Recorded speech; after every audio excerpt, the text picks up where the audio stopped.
ইতিহাসের সবচেয়ে বড় অমীমাংসিত রহস্য। 1587 সালে ইংল্যান্ড থেকে 115 জন মানুষ পাড়ি দিল অজানা আমেরিকার পথে। তারা পৌঁছালো রোনক দ্বীপে। শুরু হলো নতুন জীবনের স্বপ্ন।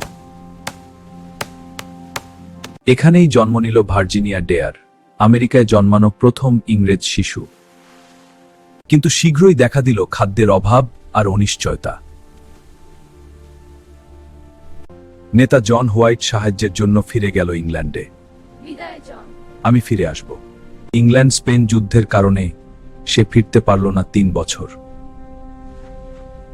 1585 সালে অবশেষে সে ফিরে এলো রোনকে। আর সেখানে কাঠের খুঁটিতে খোদাই করা ছিল একটি মাত্র শব্দ, ক্রোয়াটোয়ান। এই শব্দই হয়ে উঠল ইতিহাসের সবচেয়ে বড় রহস্য। কিন্তু পুরো বস্তি ছিল সম্পূর্ণ ফাঁকা, যেন কেউ কখনো ছিলই না। কোনো লড়াইয়ের চিহ্ন নেই, শুধু এক অস্বস্তিকর নীরবতা।